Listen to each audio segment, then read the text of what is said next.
So hello and quick revision series को इतना support and प्यार देने के लिए बहुत बहुत धन्यवाद। हमने 3 वीडियोस लॉन्च किए हैं एंड तीनों के बहुत बढ़िया एनालिटिक्स हमने देखे हैं। चौथी वीडियो आ रही है जिसमें हम लोग चौथे चैप्टर को thinkers beliefs and buildings chapter को क्विकली रिवाइज करेंगे। बहुत शॉर्ट में रखा, पिछली वीडियो थोड़ी सी लंबी हो गई थी। इस वीडियो में हमने लेंथ का बहुत ध्यान रखा, बहुत छोटी वीडियो बनी है। टू द कंटेंट हमने इसमें पढ़ाया आपको। होप कि आपको चीजें पसंद आएंगी एंड अगर आपको कंटेंट अच्छा लगता है, अगर आपको क्विक रिवीजन सीरीज से इंपॉर्टेंट क्वेश्चंस की सीरीज से हेल्प मिलती है तो आप इसे अपने दोस्तों में भी शेयर कर सकते हैं। हमारा भी फायदा होगा एंड उनके लिए भी बेनिफिशियल होगा। Thank you for watching and चलते हैं लैपटॉप स्क्रीन के ऊपर।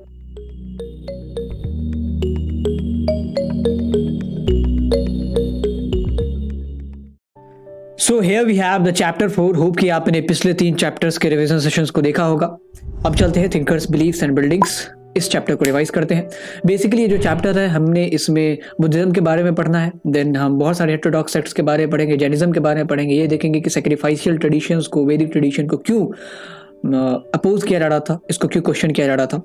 तो बात कुछ ऐसी है कि जो फर्स्ट मिलेनियम बीसी है, 1000 बीसी के बाद का समय, इसमें बहुत सारे ऐसे थिंकर्स आते हैं जिन्होंने जो भी एग्जिस्टिंग बिलीफ्स थी, जो ऑर्थोडॉक्स बिलीफ्स थी, उनको क्वेश्चन किया। एंड ये थिंकर्स ना केवल इंडियन सब कॉन्टिनेंट में बल्कि पूरी दुनिया के अलग अलग कोनों में बढ़ रहे थे। लाइक अगर हम पर्शिया की बात करें तो ज़oroशास्त्र, जिन्होंने आई थिंक जो आपका पारसी धर्म है उसकी शुरुआत की। फिर ग्रीस में सोक्रेटिस, बुद्धा इंडिया में, महावीर इंडिया में। फिर सोक्रेटिस के कुछ डिसाइपल थे, लाइक हो गए हमारे अरिस्टोटल एंड प्लेटो। प्लेटो शायद अरिस्टोटल के डिसाइपल थे। एंड देन चाइना में कन्फ्यूशियस, और भी 1-2 नाम है चाइना में, I am forgetting the name. उन लोगों का भी बहुत बड़ा रोल है, जो भी एग्जिस्टिंग बिलीव्स थी उनको क्वेश्चन करके नए आइडियाज को प्रोपेगेट करने में। So basically in this chapter we will learn about Indian philosopher and the cultural changes. पहला चैप्टर हमारा पूरी तरीके से हड़प्पन सिविलाइजेशन के ऊपर था। Second chapter political and economical development between 600 BC to 600 C. Third chapter में हमने सोसाइटी को देखा एंड इस चैप्टर में कल्चरल चेंजेस को देखेंगे, क्या क्या सांस्कृतिक चेंजेस आते हैं उनको पढ़ेंगे। एंड उसमें भी हमारा फोकस रहने वाला है बुद्धिज्म के ऊपर। वैसे तो बहुत सारे सेक्ट आए, बहुत सारे ऐसे पंथ आए जिन्होंने एग्जिस्टिंग बिलीव्स को क्वेश्चन किया, अपोज किया, बट उसमें बुद्धिज्म बहुत ज्यादा ऊपर है, इसकी पॉपुलैरिटी बहुत ज्यादा थी, तो इसको हम लोग पढ़ेंगे। Then what will be the sources, text will be the sources, monuments are the sources, inscriptions are the sources. लेकिन ज्यादातर हमारा फोकस इस चैप्टर में रहेगा टेक्स्ट के ऊपर एंड उसके बाद मॉन्यूमेंट्स के ऊपर। तो शुरुआत करते हैं इन्हीं मॉन्यूमेंट्स में से एक बहुत इंपॉर्टेंट मॉन्यूमेंट से, जिसका जिक्र है आपके चैप्टर में, that is the great stupa of Sanchi. Buddhism के बारे में कह ले, मौर्यन एम्पायर के बारे में कह ले, तो इस मॉन्यूमेंट का बहुत बड़ा रोल है कि हमें बुद्धिज्म के बारे में चीजें पता चलती है, मौर्यन एम्पायर के बारे में चीजें पता चलती है।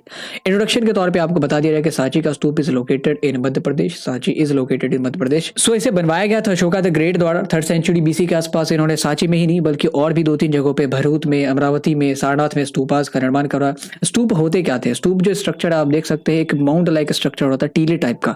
अब बुद्धिज्म से क्यों रिलेटेड है, अब बुद्धिज्म में क्या इसका रिलेवेंस है? क्योंकि स्तूपा टाइप के स्ट्रक्चर के अंदर आप देखेंगे तो बुद्ध के रिलिक्स को स्टोर किया करके रखा जाता था। रिलिक्स मतलब उनके अवशेषों को, एंड दैट अवशेष कैन बी मटेरियल टू, जो चीजें उनके द्वारा यूज की जाती थी उनको भी स्टोर करके रखा जा सकता है। एंड फिजिकल टू, उनके बाल हो गए, उनके नाखून हो गए, या कोई केश का टुकड़ा हो गया, इन सारी चीजों को भी स्टोर करके रख सकते हैं। सांची का स्तूप क्यों खास है बाकी सारे स्तूपों से? क्योंकि it is the oldest stone structure in India that is surviving. इससे पहले शायद बनाए गए होंगे बट अभी तक सर्वाइव नहीं कर रहा है। एंड वैसे जो इनिशियल स्तूप है जिसको आप पीछे तस्वीर में देख रहे हैं वो तो अशोका ने बनवाया। एंड इस सांची के स्तूप को जब आप विजिट करेंगे तो और भी बहुत सारे छोटे बड़े स्तूप है जो कि उनके बाद बनवाए गए थे, लेटर ऑन बनवाए गए थे। नाउ डिस्कवरी ऑफ स्तूप की हमें पता कैसे चला कि ये स्तूप है, एंड फिर ये कैसे पता चली चीज़ है कि ये बुद्धिज्म से एसोसिएटेड है या अशोका ने इसे बनवाया था? तो कहानी शुरू होती है 1818 के आसपास। हेनरी टेलर नाम के एक जेंटलमैन थे, उन्होंने इस स्तूप को डिस्कवर किया। फिर अलेक्जेंडर कनिंघम, जिसका पहले चैप्टर से नाम सुनते आ रहा, उन्होंने 1851 के आसपास इसको एक्सकेवेट करवाया। एंड लेटर ऑन जो भोपाल की नवाब थी शाहजहां बेगम, उन्होंने देखा कि ये स्तूप जो है, जब वो विजिट करती हैं जॉन मार्शल के साथ, तो वो स्तूप जो है वो हमारा बुद्धिज्म से एसोसिएटेड है।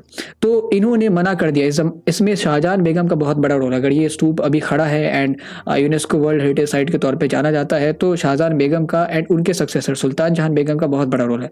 बिकॉज जब फ्रेंच मिन को पता चला, जब इंग्लिश मिन को पता चला, जब अंग्रेजियों को एंड फ्रांसीसियों को पता चला कि ये जो स्तूप है ये बहुत इंपॉर्टेंट है, एंशिएंट स्ट्रक्चर है, तो लोग यहाँ के ओरिजिनल मॉन्यूमेंट के अवशेषों को म्यूजियम्स में स्टोर करना चाहते थे। तो उन्होंने भोपाल के नवाब से इजाज़त मांगी कि देखिए हम ये गेट का टुकड़ा या ये पिलर अपने यहाँ पेरिस ले जाना चाहते हैं या लंदन ले जाना चाहते हैं। तो शाहजहां बेगम ने कहा कि आपको मैं कुछ भी ओरिजिनल स्ट्रक्चर में से ले जाने नहीं दूंगी, अगर आपको म्यूजियम्स में रखना ही है तो आप प्लास्टर ऑफ पेरिस के सैंपल्स बनवा लो।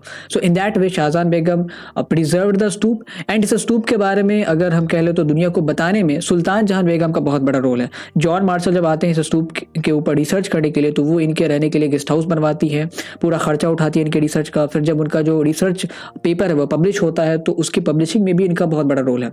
एंड सुल्तान जहां बेगम ने जो यहाँ पे सांची के स्तूप के बगल में एक म्यूजियम भी बना है, तो उस म्यूजियम के लिए भी फंडिंग दी थी। तो ये जो दोनों डुओ है, डुओ मतलब जोड़ी शाहजहां बेगम एंड उनके सक्सेसर सुल्तान जहां बेगम, इनके कारण ये आप कह सकते हैं कि स्तूप अभी तक खड़ा है। अब हमने बात की बुद्धिज्म की या अदर फिलोसफर्स की, चाहे महावीर हो या अदर इंडियन फिलोसफीज हो, इनकी शुरुआत कहाँ से हुई, क्यों वो लोग वैदिक ट्रेडिशन या सैक्रिफाइशियल ट्रेडिशन को क्रिटिसाइज कर रहे थे, क्वेश्चन कर रहे थे। तो एक बार सैक्रिफाइशियल ट्रेडिशन का इंट्रो ले लेते हैं। ओरिजिन कहाँ से हुई, तो ऋग्वेदिक एज से, ऋग्वेद से। एंड सैक्रिफाइशियल ट्रेडिशन में किन किन डिटीज के ऊपर, किन किन डिटीज को सेंट्रलाइज करके यज्ञ वगैरह करे जाते थे। तो अग्नि, इंद्र, सोम, वरुण जो हमारे ऋग्वेदिक गॉड्स हैं, जो हमारे वैदिक गॉड्स हैं, उनको यहाँ पे एम्फेसाइज किया जाता था। क्यों किया जाता था, व्हाट वाज द पर्पस, तो आप देख सकते हैं फूड की प्राप्ति के लिए, वेल्थ की प्राप्ति के लिए, नरिशमेंट की प्राप्ति के लिए, काउ एंड सन्स की प्राप्ति के लिए। एक क्वेश्चन ऐसा भी आ सकता है कि क्या यज्ञ जो है वो मोक्ष प्राप्ति के लिए किए जाते थे, तो नहीं किए जाते थे। यज्ञ कभी भी मोक्ष प्राप्ति के लिए नहीं किए जाते थे। एक्सपेंशन के लिए कुछ कुछ यज्ञ किए जाते थे, जैसे राजसूय यज्ञ हो गया, अश्वमेध यज्ञ हो गया। तो होता क्या है, सैक्रिफाइशियल ट्रेडिशन में बदलाव ऐसे आया।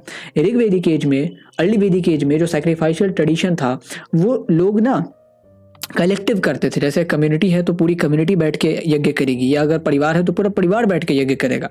बट इन द लेटर वैदिक एज ये चीज़ें और ज़्यादा नैरो होती गई एंड अब एक कम्युनिटी या एक परिवार के तौर पे यज्ञ नहीं किया जाता था। यज्ञ and all these traditions became individualistic, लोग खुद इंडिविजुअल करने लगे, ठीक है। एंड इसमें और ज़्यादा ऑर्थोडॉक्सीज और ज़्यादा पाखंड जो है आ चुका था। तो ये जो चीज़ थी, अब इसको क्वेश्चन किया जाने लगा था। Why the sacrificial traditions were question, क्योंकि इसमें रिजिडिटी आ चुकी थी कर्म के कॉन्सेप्ट को लेके, आफ्टर लाइफ के कॉन्सेप्ट को लेके लोग डरने लगे थे एग्जिस्टेंस को लेके। This led to various debates and discussions among the follower of different beliefs. And basically ये जो डिबेट्स और डिस्कशंस हैं, ये इंपॉर्टेंट रोल प्ले करते हैं इन जितने भी सेक्ट्स के बारे में आपने पढ़ा है, जैनिज्म के बारे में, आजीविका के बारे में, लोकायता के बारे में, बुद्धिज्म के बारे में। अगर वैदिक ट्रेडिशन या सैक्रिफाइशियल ट्रेडिशन में इतनी ज़्यादा ऑर्थोडॉक्सीज ना हुई होती, या ये उस जमाने के लिए इररिलेवेंस ना हुआ होता, इसमें कोई बुरी चीज नहीं थी, but with in the time सारी चीजें तो इररिलेवेंट हो ही जाएंगी ना। तो ये उस जमाने के लिए इररिलेवेंट होता चला जा रहा था and people were started questioning this. And यही से इमर्जेंस होता है बहुत सारे थिंकर्स, बहुत सारे सेक्ट का। तो अब बात करते हैं कुछ इंपॉर्टेंट डिबेटेड टॉपिक्स जिसको शायद आपसे पूछा जा सकता है एमसीक्यू में। सबसे पहले तो अथॉरिटी ऑफ वेदा के ऊपर क्वेश्चन किया जाता था कि वेदों की क्या अथॉरिटी है कि वो हमें हुक्म दे, हमें डिक्टेट करे। Then emphasis on individual existence, कि भाई हम लोग इंडिविजुअल को एज ए कम्युनिटी क्यों देखते हैं, कि हम एक आदमी जन्म लेता है तो उसको हमने उसके बर्थ के आधार पे उसकी कम्युनिटी डिजाइग्नेट कर दी, उसका ऑक्यूपेशन डिजाइग्नेट कर दिया। क्यों हम एक आदमी को इंडिविजुअल के तौर पे नहीं देखते हैं, उसको हम कम्युनिटी के तौर पे देखते हैं। So and life after death, ये तो सबसे इंपॉर्टेंट कॉन्सेप्ट है कि भाई आफ्टर लाइफ का कोई कॉन्सेप्ट है या नहीं है, क्योंकि इससे लॉ ऑफ कर्मा जुड़ा हुआ था कि अगर आप इस जन्म में अच्छे कर्म करोगे तो अगले जन्म में आपको मुक्ति मिलेगी। एंड अगर आप खराब कर्म करते हैं तो आप यज्ञ कर ले, यज्ञ से आप पावन हो जाएंगे, पवित्र हो जाएंगे। सो ये सारी चीज़ें थी। एंड द लास्ट एंड सबसे important cheese, the certainty of God. बहुत सारे जो हेटेरोडॉक्स सेक्ट्स थे वो इसीलिए पॉपुलर थे क्योंकि उन्होंने माना कि गॉड होता ही नहीं है, ठीक है। तो उनके बारे में भी आगे पढ़ेंगे। फिर एक टर्म आता कुताग्रशाला। ये इसलिए इंपॉर्टेंट है क्योंकि जितने भी यज्ञ वगैरह करवाए जाते थे वो एक जगह पे करवाए जाते थे, जितने भी डिबेट्स और डिस्कशंस वगैरह करवाए जाते थे वो कुताग्रशाला में करवाए जाते थे। ये किसी राजा के दरबार में या पंचायत भवन में नहीं, कुताग्रशाला एक रूम होता था जहाँ पे जो डिबेट्स करने वाले फिलोसफर्स हैं वो बैठते थे एंड डिबेट्स करते थे। अब बात करते हैं कुछ हेटेरोडॉक्स सेक्ट्स की। तो मेजर हेटेरोडॉक्स सेक्ट्स मतलब ऐसे सेक्ट्स जिन्होंने ऑर्थोडॉक्स बिलीफ्स को क्वेश्चन किया एंड जो एग्जिस्टिंग आइडियाज़ है उनको भी क्वेश्चन किया। बहुत सारे लोग मानते हैं कि ये नास्तिक सेक्ट्स है, तो ऐसा भी आप कह सकते हैं जिनको गॉड की सर्टेनिटी पे विश्वास नहीं था। मेजर हेटेरोडॉक्स सेक्ट्स की बात करें तो आजीविका आते हैं, लोकायता आते हैं, जैनिज्म, बुद्धिज्म। तो जैनिज्म बुद्धिज्म के बारे में हमें इस चैप्टर में पढ़ना है। आजीविका और लोकायता के बारे में ज़्यादा चीज़ें नहीं दी गई है, फिर भी हमने जो वन शॉट लेक्चर पढ़ा है उसमें सारी चीज़ें इलैबोरेटिव मैनर में हमने समझाया। लेकिन आजीविका से रिलेटेड एक पर्सनालिटी है जिनका जिक्र है, तो उसका नाम आप जान ले, मक्खाली गोसाला। ये बहुत इंपॉर्टेंट थे, मक्खाली गोसाला। एंड देन अगर बात करें लोकायता फिलोसफी की तो यहाँ पे अजीत केश कामलेन, इनका जिक्र आपके किताब के सोर्स में है, तो इन दोनों का नाम रखेंगे। अजीत केश कामलेन और लोकायता से एसोसिएटेड थे और मक्खाली गोसाला आजीविका से एसोसिएटेड थे। तो इन दोनों का ऐसे एमसीक्यूज के तौर पे आपसे पूछा जा सकता है। बाकी जैनिज्म और बुद्धिज्म को देखते हैं। शुरुआत करते हैं जैनिज्म से। जैनिज्म मैंने बहुत बेसिक से पढ़ा है, तो यहाँ पे भी मैं उसी तरीके से रिवाइज करवाऊंगा कि इसकी शुरुआत मानी जाती है जो फर्स्ट, देखिए टोटल 24 तीर्थंकर आते हैं। तीर्थंकर मतलब ऐसे लोग जो पीपल्स को गाइड करते हैं, जो लोगों को गाइड करते हैं, अपने फॉलोअर्स को गाइड करते हैं to cross the river of existence, आपके लिए तो निर्वाण प्राप्ति के लिए। तो according to this Jainism tradition सबसे पहले तीर्थंकर थे, दैट वाज ऋषभनाथ। एंड ये जो जैनिज्म टर्म है वो 24वें तीर्थंकर महावीर के के बाद कॉइन किया जाता है। इससे पहले इस टाइप के ट्रेडिशन के फॉलोअर्स को निर्ग्रंथ कहा जाता था। महावीर जो हमारे लास्ट तीर्थंकर हैं, 24वें तीर्थंकर हैं, उनके आने के बाद से उनके फॉलोअर्स को जैन कहा गया एंड ये पूरा धर्म जो है जैनिज्म के तौर पे जाना जाता है। महावीर से जस्ट पहले आए थे 23वें तीर्थंकर हमारे पार्श्वनाथ। इनके डेट ऑफ बर्थ पे बहुत संशय है, कोई कहता है 8th सेंचुरी BC या 7th century BC, but we are not sure. इनका बहुत बड़ा रोल है इस निर्ग्रंथ रिलीजन को रिवाइव करने में एंड उसके बाद इनके फॉलोअर्स बढ़ते गए। फिर महावीर आते तब तो इनकी मास पॉपुलैरिटी हो चुकी थी, तो बहुत आगे चला जाता है जैनिज्म। बहरहाल कुछ इसकी आप कह रहे तो डिफिशियंसीज भी थी, इसलिए ये बुद्धिज्म जितना एक्सपैंड हो पाया इतना जैनिज्म नहीं हो पाया। तो उसके बारे में हमने वन शॉट में बहुत अच्छे से डिस्कस करा, आप उसको जाके देख सकते हैं। बेसिक प्रिंसिपल्स अगर बात करें जैनिज्म की तो non violence, extreme non violence वो लोग प्रीच करते थे। पिनांस, तपस्या करो, बिना तपस्या के मुक्ति नहीं मिलेगी। एवरीथिंग हैज लाइफ, सारी चीजें सजीव है। Cycle of birth is shaped through karma, law of karma पे बहुत एम्फेसिस था इसका। No creator, this no creator and everything is shaped by the law of karma. Egalitarianism मतलब equality equality equality equality equality लगभग बुद्धिज्म में भी प्रीच की जाती है, लोकायता में भी, आजीविकाज में भी, क्योंकि ये सारे लोग वैदिक ट्रेडिशन को जब क्रिटिसाइज कर रहे थे तो इक्वालिटी तो प्रीच करनी पड़ेगी इन लोगों को। नाउ अगर टीनेट्स ऑफ जैनिज्म की बात करें, त्रिरत्न है, 3 सबसे इंपॉर्टेंट चीज़ें जिन पे जोर दिया रहा था। राइट फेथ, आपका जो फेथ है, संकल्प है, वो इंपॉर्टेंट होना चाहिए। आपका जो नॉलेज है वो राइट होना चाहिए। आपकी जो कंडक्ट बिहेवियर है वो राइट होना चाहिए। हालांकि इसका जिक्र आपकी किताब में नहीं है, लेकिन 5 ग्रेट वोज का जिक्र आपकी किताब में है कि जितने भी जैन मॉन्क्स हैं एंड जैनिज्म में ये कहा गया कि आपको अगर लिबरेट होना है, आपको अगर अटेन करना है मोक्ष, तो you will have to go through penance, आपको तपस्या करनी ही पड़ेगी। There is no other alternative available. तो इसके लिए सारे लोगों को मोनेस्ट्रीज में इंस्टीट्यूट होना पड़ता है। तो अब जो मोनेस्ट्रीज में लोग जब एडमिट होते हैं तो उनको 5 वोज लेने पड़ता है, शपथ लेने पड़ते हैं। पहला कि वो किसी को मारेंगे नहीं, किसी को हानि नहीं पहुंचाएंगे, नॉट टू स्टील, चोरी नहीं करेंगे कुछ भी, नॉट टू लाई, झूठ नहीं बोलेंगे, सेलिबसी मतलब कभी शादी नहीं करेंगे, ब्रह्मचारी रहेंगे, and not to possess property. यहाँ पे मैंने बहुत बार MCQs में कंफ्यूज आपको किया है कि 5 ग्रेट वोज में क्या नॉट टू अर्न भी आता है, तो कभी जैनिज्म के 5 ग्रेट वोज में नॉट टू अर्न नहीं आता है। आप कमा सकते हैं क्योंकि वो आपके सर्वाइवल के लिए इंपॉर्टेंट है, बट अगर आप जैन मंक हैं, अगर आपने मोनेस्ट्रीज में एडमिट किया हुआ खुद को, तो आप प्रॉपर्टी पजेस नहीं कर सकते, धन संचय नहीं कर सकते। So sorry to interrupt you, this is to inform you कि हमने बहुत मशक्कत के बाद अपना एक सैम्पल पेपर लॉन्च किया है क्लास 12th हिस्ट्री का। बाय द वे, अगर आपने उसे नहीं देखा है तो डिस्क्रिप्शन बॉक्स में अपने गूगल ड्राइव की लिंक डाल दी है, जिसमें आप सैम्पल ऑफ सैम्पल पेपर देख सकते हैं, क्वेश्चंस कैसे हैं, एक्सप्लेनेशंस कैसे हैं, and then make your mind कि आपको खरीदना है या नहीं खरीदना। अगर आपको खरीदना है तो पे जस्ट ₹49 ओनली, एंड नीचे जो गूगल फॉर्म का लिंक दिया है वहाँ पे अपने डिटेल्स सबमिट करें, देन पेमेंट करें, then we will deliver it to your email. Thank you, let's continue to the video. तो अब बात करते हैं बुद्धिज्म की। इसकी शुरुआत होती है गौतम बुद्ध से। He was the founder of Buddhism. Gautam Buddha के लाइफ का एक हमने ओवरव्यू भी लिया, हालांकि आपके किताब में तो नहीं बताया गया, फिर भी जान लेते हैं। इनका जन्म हुआ था शाक्य क्लैन में। जो महावीर स्वामी थे जैनिज्म का, जो इन्होंने जैनिज्म के जो 24वें तीर्थंकर थे, अगर महावीर स्वामी के बारे में जानना तो भी आप वन शॉट लेक्चर देख सकते हैं। आप टाइम स्टैम्प का इस्तेमाल करें, जो टॉपिक आपको पढ़ना है केवल उसी टॉपिक को देख के वापस आ जाए फिर। देन ये शाक्य क्लैन में इनका जन्म हुआ था एंड इन्होंने 29 साल की उम्र में घर छोड़ दिया संन्यास ग्रहण करने के लिए। फिर 35 साल की उम्र में इन्हें ज्ञान प्राप्ति होती है, प्रबोधन होता है बोध गया में एक पीपल के पेड़ के नीचे। फिर इन्होंने अपना जो पहला सरमन है सारनाथ में दिया था, उसे धर्म चक्र प्रवर्तन कहते हैं। एंड फिर इनको परिनिर्वाण मतलब महापरिनिर्वाण, जो लाइफ टाइम में ही निर्वाण अटेन कर लेते हैं, लिबरेशन अटेन कर लेते हैं, वो जब उनकी डेथ होती है तो वो परिनिर्वाण अटेन करते हैं। बुद्धा के केस में इस परिनिर्वाण को हम लोग महापरिनिर्वाण कहते हैं। So that happened at the age of 80 in Kushinagar. तो ये 4 जगह बहुत इंपॉर्टेंट है, कुशीनगर, बोध गया, सारनाथ, एंड इनका जन्म कहाँ हुआ था तो लुम्बिनी में। तो ये चीज़ 4 जगह है बुद्धा से एसोसिएटेड, उसको आप हमेशा याद रखेंगे, आपसे MCQs के तौर पे पूछा भी जा सकता है। नाउ जब हमने जैनिज्म के प्रिंसिपल्स की बात की तो बुद्धा के प्रिंसिपल्स की भी बात कर लेते हैं। ही हैज ऑलवेज सेड कि world is dynamic and transient, कि वर्ल्ड हमेशा चेंज होते रहता है, this is dynamic and we should follow the path of moderation. जैसे जैनिज्म में कहा गया कि आपको एक्सट्रीम पेनास करना चाहिए, और लोकायता वाले कहते थे कि आप मटेरियलिस्टिक रहो, आप सेंसुअल प्लेजर में संलिप्त हो सकते हो। तो बुद्धा ने कहा कि आपको मॉडरेट पाथ फॉलो करना है, मिडिल पाथ। 4 नोबल ट्रूथ इन्होंने दिया, जो कि आप देख सकते हैं। पहला नोबल ट्रूथ ऑफ सफरिंग, कि हम सफर करते हैं।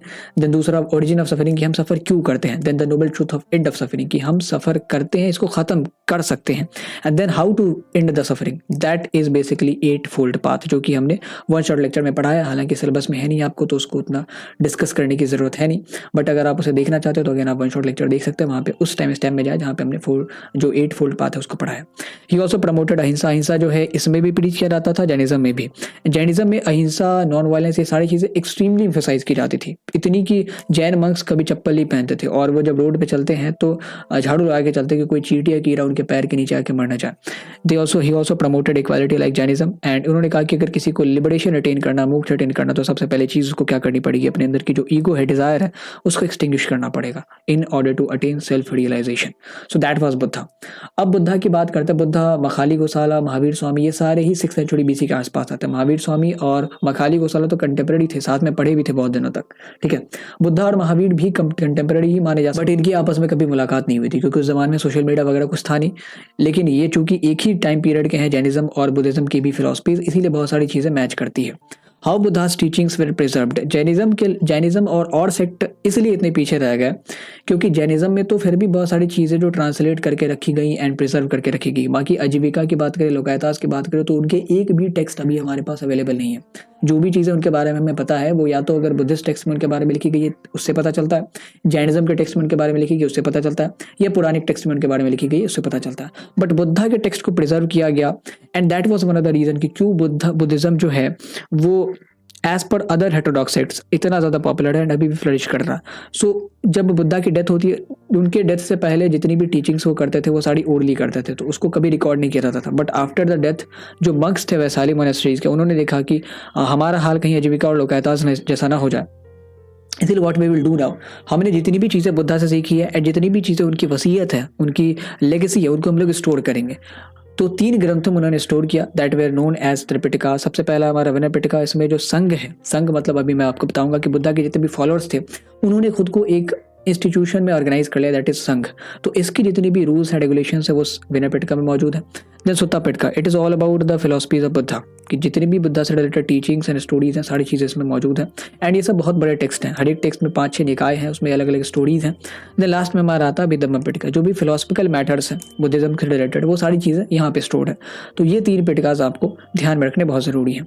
तो पहला काम क्या किया इन्होंने, अलग अलग टेक्स्ट लिखे एंड दैट उसको पहले डिस्ट्रीब्यूट करा अलग मोनेस्ट्रीज में एंड उसको ट्रांसलेट भी करा। तो 2 तरीके थे इनके प्रिजर्वेशन के, एक तो उन्होंने टेक्स्ट लिखा जो कि और सारे लोग नहीं कर पाए उतने बढ़िया से, एंड देन जो उन्होंने टेक्स्ट लिखा उसको अलग अलग लैंग्वेजेस में ट्रांसलेट भी करा। बहुत सारे स्कॉलर्स चाइना से आते थे, जापान से आते थे, साउथ ईस्ट एशिया आते थे एंड वो जब यहाँ पढ़ते थे तो वो उस टेक्स्ट को अपने अपने लैंग्वेज में ट्रांसलेट करते थे एंड फिर ये जो टेक्स्ट वगैरह है वो अलग अलग मोनेस्ट्रीज में स्टोर करके रख दी गई। इसीलिए नालंदा यूनिवर्सिटी या किसी भी यूनिवर्सिटी को जब जलाया गया तो बुद्धिज्म खत्म नहीं हुआ, क्योंकि वो एक मोनेस्ट्री या एक यूनिवर्सिटी पर डिपेंडेंट नहीं था। His text, the text of Buddhism were distributed across the globe. And अगर बात करें जैसे सुत्ता पिटका, विनयपिटका की बात की, तो और भी बहुत सारे लिटरेरी वर्क्स हैं बुद्धिज्म के, उनको भी आप ध्यान में रखें। जातक कथाएं हैं जो बुद्धिज्म से रिलेटेड है, दीपवंसा एंड महावंसा, ये जो है श्रीलंकन हिस्ट्री से रिलेटेड बुक्स है जिसमें बुद्धिज्म का भी जिक्र है। देन मिलिंदपन्ना, ये भी एक बहुत इंपॉर्टेंट बुक है, तो इसका भी रेफरेंस आप दे सकते हैं अपने आंसर्स में अगर आप सब्जेक्टिव क्वेश्चंस प्रिपेयर कर रहे हैं तो। अब आगे बढ़ते हैं, संघ को देखते हैं। संघ regulated the sect of Buddhism, जितने भी बुद्धा के फॉलोअर्स थे उन्होंने खुद को एक ऑर्गेनाइज्ड बॉडी के रूप में इंस्टीट्यूट किया, दैट वाज नोन एज संघ। संघ में इगैलिटेरियनिज्म को फॉलो किया जाता था, both men and women could join संघ। शुरुआत में महिलाओं को एंट्री नहीं थी and that was not because की कोई डिस्क्रिमिनेशन किया जाता था। बुद्धा थॉट कि संघ में रहना is not an easy task, बहुत ज़्यादा इसमें चीज़ें झेलनी पड़ती है। लेकिन बाद में फिर जो बुद्धा के एक डिसेबल थे अनंत, उन्होंने उनको परसुएड किया कि you should allow women to join Sangh and first women to join the Sangh was Mahaprajapati Gautami. तो ये भी आपसे पूछा जा सकता है एज एमसीक्यू। तो both women and men could join Sangh and the followers of Buddha came from different sect, क्योंकि उन्होंने बात ही हमेशा इक्वालिटी की बात भी हमेशा अहिंसा की and always Buddha said one thing कि ये जितने भी कास्ट सिस्टम या वर्ण व्यवस्था ये सारी चीज़ें हमारी द्वारा उत्पन्न की गई है, this is not of divine origin. तो अगर हमने चीज़ों को इंस्टीट्यूट करा, अगर हमने चीज़ों को बनाया है, क्रिएट किया, तो we can also alter them, we can also change them. इसीलिए ये चीज़ बहुत अलग अलग सेक्ट के लोगों को अपील करती है। तो इनके फॉलोअर्स में बड़े बड़े लोग भी शामिल थे, छोटे छोटे लोग भी शामिल थे। तो followers of Buddha came from different sects and different walks of life, different type of societies. And अगर संघ की बात करें तो अगे सबको इक्वली ट्रीट किया जाता था, चाहे बहुत बड़ा राजा है या रंक हो। एंड डिसीजंस वेर टेकन, तो संघ में डिसीजंस कैसे लिए जाते थे, पहली चीज़ तो डिस्कशंस करी जाती थी, सबका राय मशवरा लिया जाता था। अगर फिर भी कंसेंसस पे नहीं पहुंचा जा रहा तो कलेक्टिव वो लोग वोट लिया करते थे, जैसे रिपब्लिक्स में कैसे वोटिंग्स वगैरह होती थी।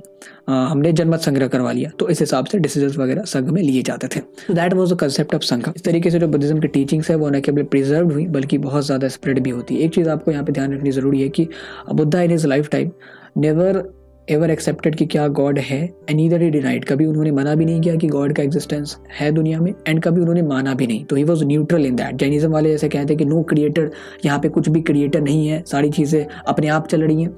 लेकिन बुद्धिज्म वाले ने कहा कि हम लोग न्यूट्रल है, जैसे बुद्धा खुद भी न्यूट्रल थे इस चीज़ पे। अब बात करते हैं, जब हमने सांची के स्तूप की बात की, एंड स्तूप इसलिए बहुत इंपॉर्टेंट रोल प्ले करते हैं क्योंकि स्तूपों के डिस्कवरी से ही हमें बुद्धिज्म के बारे में और चीज़ें पता चली। अशोका के बारे में तो उनके इंस्क्रिप्शन से पता चल ही रहा था, बट बुद्धिज्म के बारे में अगर फोकस करें तो यहाँ से जितना पता चला है स्तूपों से या इसके मोनूमेंट से, उतना हमें कहीं से नहीं पता चला। फिर हमने टेक्स्ट को पढ़ना शुरू किया तो फिर वहाँ से भी चीज़ें पता चली।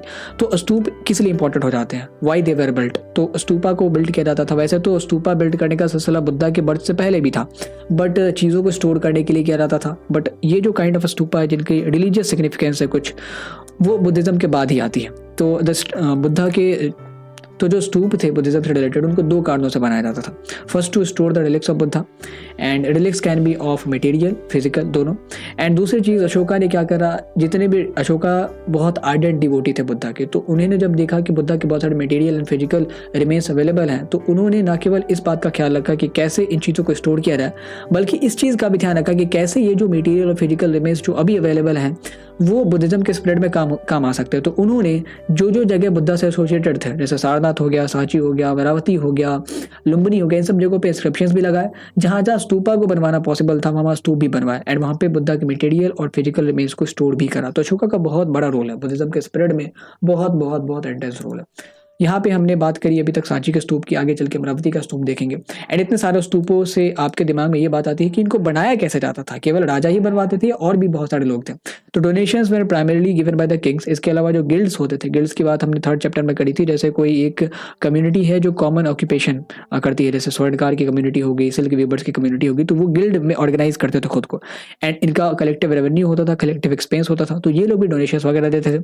इंडिविजुअल महिलाएं और पुरुष भी डोनेशंस देते थे, एंड जो भिक्खु भिक्खुनी थे संघ में जो काम करते थे वो भी डोनेशंस वगैरह दिया करते थे स्तूपों को बनवाने के लिए। And one thing to be noted कि stupa kind of architecture was popular, not popular, ऐसा तो नहीं कह सकते कि popular, even though it was not popular, but it existed before the birth of Buddha too. लेकिन बुद्धा के आने के बाद ये चीज़ें बुद्धिज्म से और ज़्यादा एसोसिएटेड होती गई, ओनली बिकॉज ऑफ अशोका। यहाँ पे आर्किटेक्चर की अगर बात करें तो स्तूप में जो सबसे इंपॉर्टेंट चीज़ आती है, अभी एक let me change the ink first, ये जो है दैट इज एंड ये हमारा माउंट है, टीला है, यही सबसे ज़्यादा एक कह ले तो इंडिकेटिव है कि ये स्तूप है। देन उसके ऊपर आप अगर देख रहे हैं छोटी सी बैल्कनी टाइप, दिस इज हार्मिका, इसको कहते हैं कि ये God of abode of God है, यहाँ पे भगवान रहता है। देन फिर ये जो आप छोटे छोटे छतरी देख रहे हैं इनको छतरास कहते हैं, ये जो ऊपर खड़ी एक आप दंड देख रहे हैं दैट इज यष्टि। तो ओरिजिनल जो शुरुआत में स्तूप बनाए जाते थे उनमें केवल ये अंड होता था, फिर धीरे धीरे हर्मिका को ऐड किया जाने लगा, फिर उसमें छत्रीस और यष्टीज वगैरह ऐड किए जाते थे। यहाँ पे अगर आप देखें तो चारों तरफ द्वार है, ऐसे सांची के स्तूप का ये स्ट्रक्चर है। तो ये हमारा वेस्टर्न तोड़न है, ये हमारा ईस्टर्न तोड़न है, एंड ये फिर नदर्न एंड सदर्न हमारे गेटवेज हो जाएंगे। तोड़न मतलब गेटवेज। तो this was the architecture of a stupa. ये सांची स्तूप का आर्किटेक्चर हमने देखा। अब एक और स्तूप है अमरावती स्तूप, जिसके बारे में पढ़ना जरूरी इसलिए क्योंकि ये बहुत इंपॉर्टेंट हो जाता है। जैसे सांची के स्तूप की बात की, ये सारनाथ के स्तूप की बात की, भरूच के स्तूप की बात की, तो शुरुआत के जितने भी स्तूप थे वो बहुत सिंपल बनाए गए थे। जैसे आपने यहाँ पे नोट में देखा भी होगा, तो अंडा of stupa was initially very simple, but later on जैसे जैसे अमरावती के स्तूप को हमने देखा, पेशावर के स्तूप को देखा, तो उसमें बहुत अच्छी कार्विंग करी गई है, बहुत अच्छी तरीके से उसको वेल स्कल्प्टेड बनाया गया है। तो अमरावती का स्तूप जिस हिसाब से सांची का स्तूप अभी सर्वाइव कर रहा है, बहुत ज़्यादा डिविस्टेटिव मैनर में है वो उसको लैक ऑफ प्रिजर्वेशन की वजह से या लैक ऑफ इंटेंट की वजह से वो पूरी तरीके से ध्वस्त हो गया। तो उसके पीरियड को एक बार देख लेते, उसके टाइमलाइन को देख लेते कि कैसे कैसे वहाँ पे घटनाएं हुई हैं। तो 1796 के आसपास पहली बार उस स्तूप पे नज़र पड़ी एक लोकल राजा की। उन्होंने कहा कि क्या करो, इस स्तूप को तुड़वा के यहाँ की ईंटों से मंदिर बनवा दो, ठीक है। फिर कॉलिन मैकेंजी जो है अमरावती स्तूप को विजिट करता है 1798 में। बहुत बड़े हिस्टोरियन थे, सर्वेयर थे बेसिकली, आप इनको जाने तो पहले हमारे सर्वेयर जनरल थे। फिर उसके बाद ये ड्राइंग भी बनाते हैं स्तूपा का, बट वो खो गया। देन 1854 में एक हमारे मद्रास के एक गुंटूर के कमिश्नर थे वॉल्टर इलियट, उन्होंने इस स्तूपा एरिया को विजिट किया, एनालाइज किया, एंड इनको चीज़ें अच्छी लगी तो बहुत सारी चीज़ें उठा के अपने बंगलों में लेगा। एंड जब वॉल्टर इलियट ऐसा करते हैं, गुंटूर के कमिश्नर होकर एक अथॉरिटेटिव पोजीशन पे होकर, तो इनके अलावा इनके बाद जितने भी सिविल सर्वेंट आते हैं सारे लोग आते थे, एंड अमरावती स्तूप में जो भी ये मार्बल अच्छा लग रहा है, ये स्कल्पचर अच्छा लग रहा है, तो उठा के या तो अपने ऑफिशियल क्वार्टर में ले जाते थे, या कितने तो उन्होंने अपने घर पे लगाए हुए हैं लंदन वगैरह में। तो दैट वाज द सिनेरियो। इस हिसाब से ये जो मैसिव डिवेस्टेशन है, मैसिव लूट और डिवेस्टेशन इस अमरावती स्तूप का शुरू हो गया वॉल्टर एलियट के उस कांड के बाद से, जब उन्होंने चीज़ों को उठाया एंड अपने ऑफिस में स्टोर किया, मद्रास के म्यूजियम में भिजवाया, फिर चीज़ें लंदन जा रही हैं, अलग अलग ऑफिशियल्स के घरों में जा रही हैं। इस बीच एक यहाँ पे आर्कियोलॉजिस्ट का बहुत बड़ा रोल है, दैट वाज एच कोल। ये क्या कहते हैं, अमरावती के स्तूप को देख के बहुत दयनीय स्थिति थी उसकी। एंड अमरावती के स्तूप के डिवेस्टेशन के पीछे रीज़न भी ये है कि वहाँ पे कोई शाहजहां बेगम या सुल्तान जहां बेगम जैसा लीडर तो था नहीं जो लोगों को बताए कि मैं यहाँ पे आपको ओरिजिनल स्ट्रक्चर के साथ छेड़छाड़ करने नहीं दूंगा। एंड न तो लोगों को पता था कि ये इसकी इंपॉर्टेंस क्या है, क्योंकि अभी तक तो स्तूपों के बारे में किसी को पता भी नहीं चला। तो अमरावती का स्तूप जो है वहाँ पे जब ऐसे लूटपाट हो रही थी तो एच कोल आते हैं, वो कहते हैं कि देखें स्तूप जो है एंशिएंट स्ट्रक्चर है, वो हम सबको पता है, लेकिन हमें ये नहीं पता क्योंकि शाहजहां बेगम और सुल्तान जहां बेगम तो 20वीं सेंचुरी में आती है, इनका कंट्रीब्यूशन तो 20वीं सेंचुरी में है, लेकिन अमरावती के स्तूप को तो उससे पहले खोदा जा चुका है।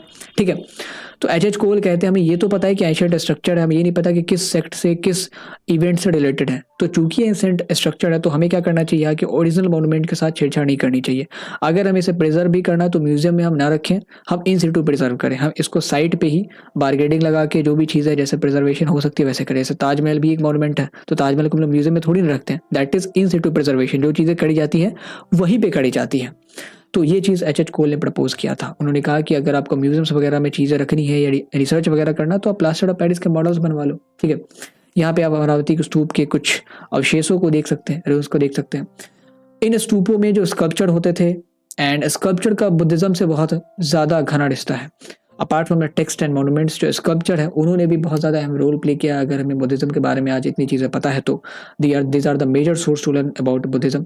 जैसे टेक्स्ट के लिए हम लोग एपिग्राफर्स लाते हैं, मॉन्यूमेंट्स के लिए हमारे पास आर्कियोलॉजिस्ट होता है। सर जब हम लोग स्कल्पचर्स वगैरह ढूंढते हैं तो एक कैटेगरी आती है स्कॉलर्स की, दैट आर आर्ट हिस्टोरियन। ये कौन होते हैं, इनको आर्कियोलॉजी के बारे में भी चीज़ें पता होती है, एंड ये आर्टिस्ट होते हैं दिमाग से। लाइक स्कल्पचर को देखते हैं, पेंटिंग्स को देखते हैं, तो वहां से उस घटना को या उस कॉन्टेक्स्ट को एनालाइज करने की कोशिश करते हैं, जिस घटना जिस कॉन्टेक्स्ट में वो चीज़ बनाई गई होगी। उसके लिए वो सहारा लेते हैं टेक्सचुअल एविडेंस का। जैसे उन्होंने सांची के स्तूप को देखा, वहां पे बहुत सारे स्कल्पचर को उन्होंने देखा, तो उस स्कल्पचर में कुछ हाथी का स्कल्पचर है, शलभंजिका का स्कल्पचर है, गजलक्ष्मी का है, सरपेंट का, जो सारी चीज़ें आपने किताबों में देखा भी होगा। तो ये उनके लिए बहुत अननोन स्कल्पचर है, क्योंकि वो पेरिस से आए हैं, वो ग्रीस से आए हैं, उनको नहीं पता कि भाई इसका क्या रिलेवेंस है इंडियन हिस्ट्री में। तो इसको जानने के लिए वो इंडियन हिस्ट्री के टेक्स्ट को पढ़ेंगे, जातक कथाओं को पढ़ेंगे, त्रिपिटकास को पढ़ेंगे, दीपवंसा को पढ़ेंगे, महावंश को पढ़ेंगे। और हुआ भी यही कि जो अर्ली बुद्धिज्म की चीज़ें हैं उनको ज़्यादातर सिंबल्स में ही इंडिकेट करा जाता था, सिंबल्स में ही बनाया जाता था। लाइक बुद्धा के जितने भी इवेंट्स हैं, जैसा अर्ली बुद्धिज्म मतलब हीनियान की हम लोग बात करते हैं, थेरवाडा जो earlier school of thought, earlier Buddhism school of thought के फॉलोअर्स थे, उन्होंने बुद्धा को कभी भी एज अ गॉड नहीं ट्रीट किया। उन्होंने बुद्धा को as a normal human treat किया, जिन्होंने अपने पर्सनल और इंडिविजुअल एफर्ट की वजह से लिबरेशन अटेन किया, निर्वाण की प्राप्ति की। तो उनके हिसाब से बुद्धा ने खुद भी कहा था कि भाई तुम्हें मेरी जरूरत नहीं है, because he always focused on individual efforts की, तुम be the lamp of your self, कि तुम खुद के लिए चिराग हो। तो बुद्धा ने कहा कि मेरी मूर्ति वगैरह बनवाने की कोई ज़रूरत नहीं है, अगर तुम ज़्यादा कुछ करना चाहते हो तो मेरे जितने भी मटेरियल और फिजिकल रिमेन्स। आनंद ने पूछा कि भाई तुम्हारे जाने के बाद हम लोग क्या करेंगे, तो उन्होंने कहा कि जितने भी मेरे मटेरियल और फिजिकल रिमेन्स बनेंगे उनको कहीं ना कहीं तुम स्टोर कर देना, वहाँ से स्तूपा की शुरुआत होती है। तो बुद्धा के जितने भी इवेंट्स हैं ना उनको सिंबल से डिजाइनेट किया गया थेरवाडा स्कूल ऑफ बुद्धिज्म में। तो चूंकि सांची वगैरह सब उस पीरियड में बनाए गए थे जब महायान एग्जिस्ट नहीं करता था, हीनयान ही एग्जिस्ट करता था। तो जैसे हमें एनलाइटनमेंट को दिखाना है या बुद्धा के मेडिटेटिव पोजीशन को दिखाना है तो हमने ट्री को दिखा दिया एक स्कल्पचर में। फिर बुद्धा के फर्स्ट सेरेमन को दिखाना है तो हमने व्हील को दिखा दिया, चक्र को दिखा दिया। फिर बुद्धा के महापरिनिर्वाण के डेथ को दिखाना है तो स्तूपा को दिखा दिया। सारे स्कल्पचर आपके बुक में दिए हुए हैं बाय द वे। और भी कुछ पॉपुलर सिंबल्स और स्कल्पचर्स थे जो बुद्धिज्म से एसोसिएटेड नहीं थे, अदर ट्रेडिशन थे, लेकिन उनका इस्तेमाल किया गया था सांची का स्तूप या अदर मॉन्यूमेंट्स में। जैसा अगर बात करें एलिफेंट मोटिव की, तो ये जो स्कल्पचर एलिफेंट का, इसका बुद्धिज्म से कोई रिश्ता नहीं है, ये पौराणिक सिंबल है। इसका मतलब होता है strength and wisdom, elephant is the symbol of strength and wisdom, ऐसा आपसे पूछा भी जा सकता है। फिर एक ये स्कल्पचर है शलभंजिका। बहुत सारे लोगों को लगता था कि नृत्य करती हुई कोई लड़की की तस्वीर है, मूर्ति है, बट बाद में पता चला कि ये जो मूर्ति है ये बहुत ऑस्पिशियस सिंबल माना जाता है पुरानी ट्रेडिशन के अकॉर्डिंग। फिर गजलक्ष्मी, देखा कि दोनों तरफ एलिफेंट्स हैं एंड बीच में एक देवी बैठी हुई है कमल लोटस पे, तो इनको माना गया कि ये फॉर्चून की सिंबल है, गुड लक की सिंबल है। तो बहुत सारे ऐसे भी स्कल्पचर थे, जैसा हमने बात किया व्हील की या ट्री की या स्तूप की, तो ये सारे सिंबल्स तो बुद्धिज्म से एसोसिएटेड थे। बट बुद्धिज्म में चूंकि बहुत सारे लोग बाहर से भी आए थे ना, बहुत सारे लोग कन्वर्ट भी हुए थे, तो उन्होंने अपने अपने साथ जो अर्लियर ट्रेडिशन में, जो अर्लियर रिलीजन था उनका, या जो अर्लियर बिलीव्स थी उनकी, वहाँ के कुछ सिम्बॉल्स को कैरी किया एंड फिर वो चीज़ें बुद्धिज़्म में डाली गई। जैसे शलभंजिका जो है वो बुद्धिज़्म का सिंबल नहीं है, गजलक्ष्मी बुद्धिज़्म का सिंबल नहीं है, सरपेंट बुद्धिज़्म में नहीं एग्जिस्ट करता है, फिर एलिफेंट मोटिव कहीं जिक्र नहीं है, लेकिन फिर भी वो चीज़ें अगर बुद्धिज़्म से रिलेटेड मोनूमेंट्स में डाली गई हैं, सांची का स्तूप में डाली गई हैं, दैट मीन्स कि बाहर से जो लोग आए थे उन्होंने अपनी चीज़ों को वहाँ पे इनकलकेट किया। एंड बुद्धिज़्म की भी दाद देनी पड़ेगी कि उन्होंने भी बाहर की चीज़ों को इनकलकेट करवाया और एक्सेप्ट भी किया। That is why it was so popular. अब बात करते हैं, सारी चीज़ें हो गई हैं, धीरे धीरे अब बुद्धिज़्म में भी दरार आनी शुरू हुई है। एंड 78th इस सी के अराउंड जब चौथी बुद्धिस्ट काउंसिल करवाई जाती है, आपको यहाँ पे भी ये भी बताना है कि पहली बुद्धिस्ट काउंसिल किसने करवाई थी, कौन राजा था उस समय।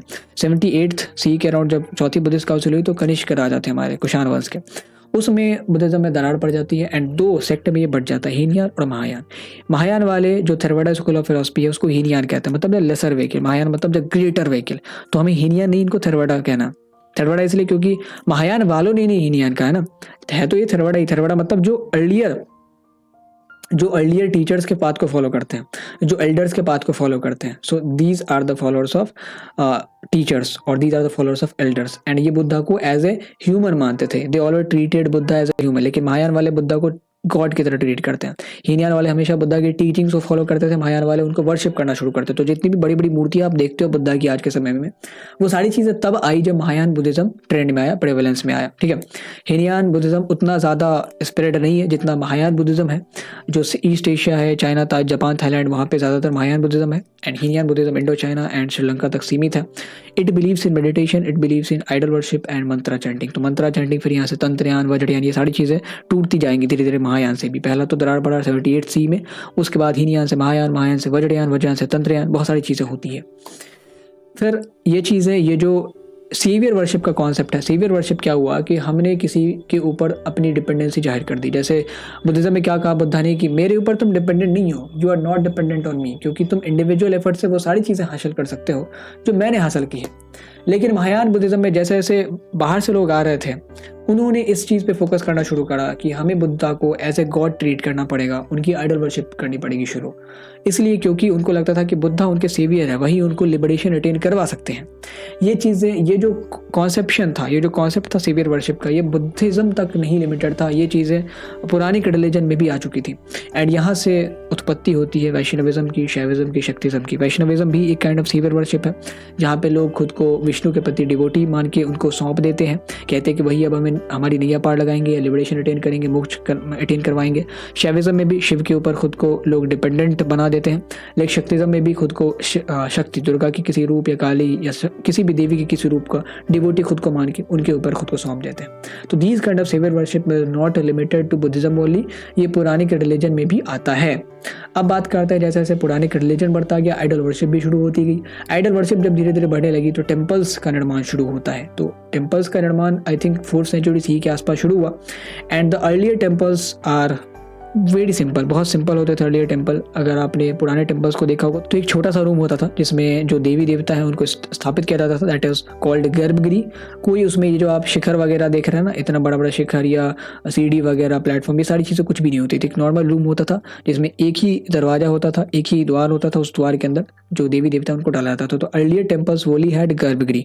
बाद में फिर शिखर डालेगा, बाद में फिर बहुत बड़ी बड़ी चीज़ें, फिर टेम्पल आर्किटेक्चर उभर के सामने आता है, Dravida style of temple architecture, Nagara style of temple architecture. ये जो आप बहरहाल लक्ष्मण टेम्पल देख रहे हैं खजुराहो का, ये Nagda style of temple architecture का। इसका रीज़न ये है कि नागड़ा स्टाइल में जितने भी टेम्पल आर्किटेक्चर हैं वो पहले एक प्लेटफॉर्म पे बनाए जाते हैं। आपने देखा होगा जिस भी टेम्पल में आप चढ़ते हो ना, ऊपर चढ़ते हो, वो सारा Nagda style of temple architecture को डिपिक्ट करता है, क्योंकि उसमें टेम्पल्स हमेशा ही एक प्लेटफॉर्म पे बनाए जाते हैं। साउथ इंडियन सिटीज़ में जब आप जाएंगे तो वहाँ पे Dravida style of temple architecture ज़्यादा मिलेंगे। तो वहाँ पे आपको चढ़ना नहीं पड़ता, आप घुसते हो सीधे मंदिर आता है। यहाँ पे आप चढ़ते हो because the temple is being built on the platform, उसको बनाया जा रहा है प्लेटफॉर्म पे। अब एक और प्रकार का टेम्पल है, that is rock cut temple, जो अलग अलग केव्स में पत्थरों को काट के बनाया जाता था। तो केव्स क्यों बनाया जाता है? सबसे पहले अगर बात आती है आर्टिफिशियल केव्स की, तो आर्टिफिशियल केव्स को बनवाए जाने का सिलसिला आई थिंक 3rd या 4th सेंचुरी BC के बाद शुरू होता है। अशोका ने one of the ancient artificial cave बनवाया था जो कि बराबर बिहार में लोकेटेड है।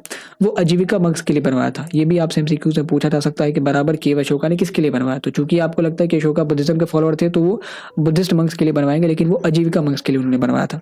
लेटर और जो बड़ी बड़ी गुफाएं हैं जनता की, एलोरा की, वो बनवाई गई 2nd सेंचुरी BC से लेके 1000 C तक। अलग अलग डायनेस्टीज ने कंट्रीब्यूट करा, अलग अलग अंपायर्स ने कंट्रीब्यूट करा।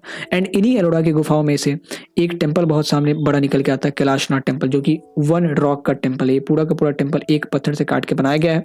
एंड ये राष्ट्रकूटा रूलर थे एक हमारे कृष्ण फर्स्ट। राष्ट्रकूटा जो दखन का इलाका है वहाँ पे रूल करते थे। तो ये जो कैलाशनाथ टेम्पल है that is located in Ellora caves. And यहाँ पे जो प्राइम डेटी है वो हमारे शिव है, शिव की पूजा की जाती है। सो that's all in this chapter. हमने शुरुआत की थी सांची के स्तूप से। We studied about heterodox sects, हमने जैनिज्म के बारे में पढ़ा, हमने बुद्धिज्म के बारे में पढ़ा।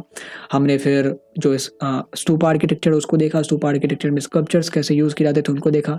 फिर कैसे सेवियर वर्शिप इमर्ज होती है, महायान बुद्धिज्म निकल के आता है, वैष्णविज्म, शक्तिज्म, शैविज्म निकल के आता है, चीज़ों को देखा। आर्टिफिशियल केव्स के निर्माण को देखा, टेम्पल आर्किटेक्चर को देखा। लास्ट में हम लोग ये जानेंगे, क्योंकि इस चैप्टर में हमारा मेन फोकस था स्कल्पचर के ऊपर। पिछले चैप्टर में हम लोग किस पे फोकस कर रहे थे? टेक्स्ट के ऊपर। महाभारत को देखा, मनुस्मृति को देखा, धर्मशास्त्र को देखा। इस चैप्टर में the main focus is on sculpture.